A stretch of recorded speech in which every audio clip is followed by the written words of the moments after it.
예수께서 부활하심으로 우리도 다시 살 것을 증명하셨다면 예수께서 부활하셨다는 증거가 있을까요?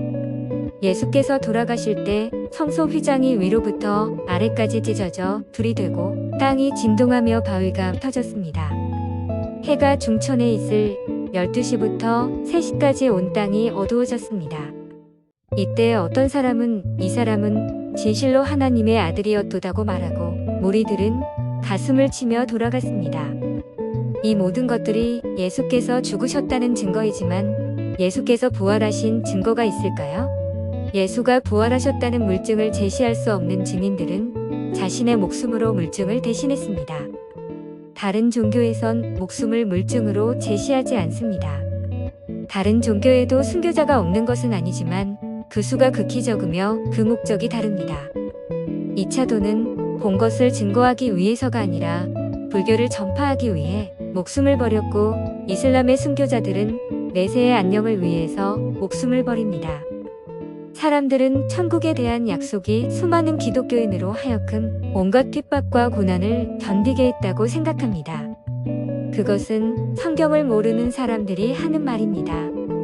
성경 종교의 순교자들은 천국에 대한 약속 때문이 아니라 그가 목격한 부활하신 예수를 증거하기 위해 그의 목숨을 버렸습니다.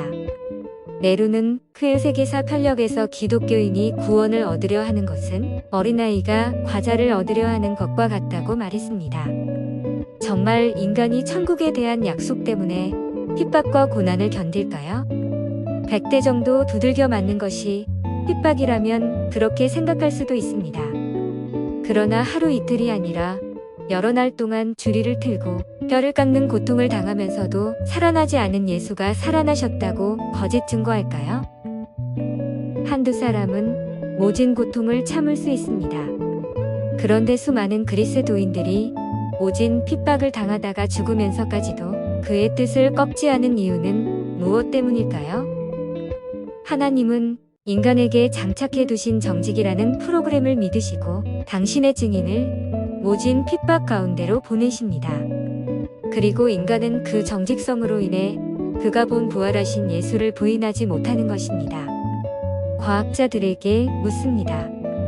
2개의 수소 원자와 하나의 산소 원자가 공유결합하여 물 분자를 이룬다는 이 당연한 말을 사람들이 받아들이지 않을 때 그것이 참이라는 것을 증거하기 위해 목숨을 버릴 과학자가 있을까요? 그럴 일이 없다고 말하겠지만 그런 일이 실제로 있었습니다.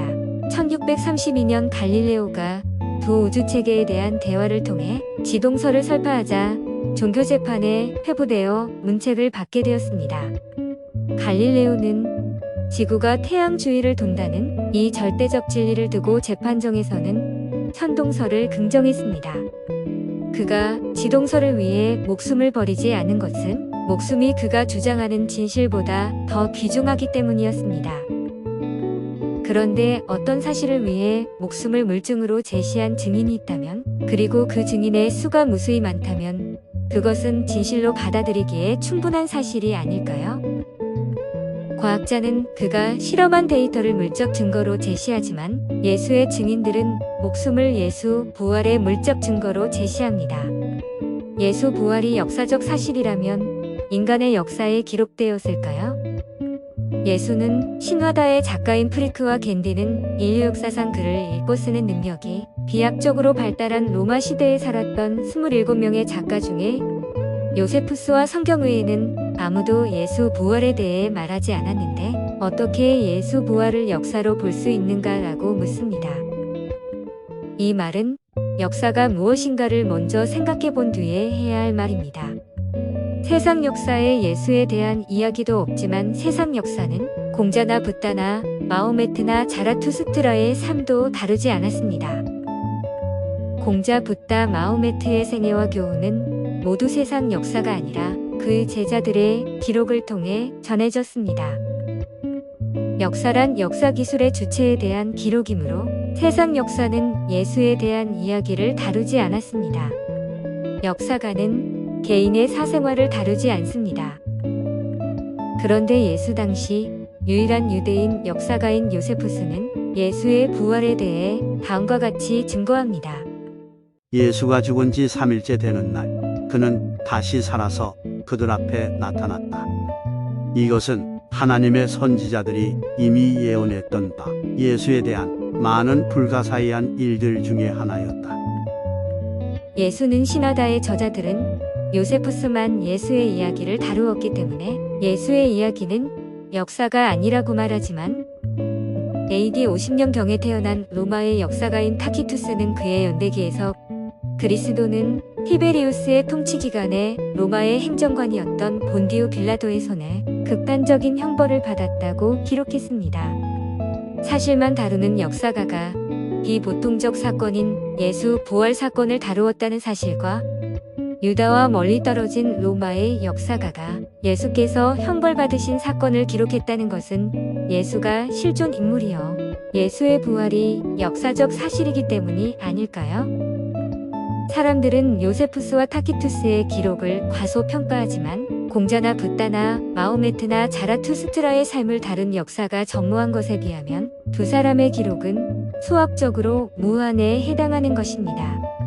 말을 마치면서 객담을 하자면 2001년도에 영국의 맨체스터 대학교에서 첨단 법의학 및 컴퓨터 기술을 동원하여 예수의 얼굴을 그려냈습니다. 그때 그림은 뭉툭한 코에 짙은 갈색 피부, 짧은 고수머리를 한 전형적인 유대인 농부의 얼굴이었습니다. 그러나 2014년에 AI가 그린 예수상은 같은 유대인이었으나 꽤 지성미가 있었습니다.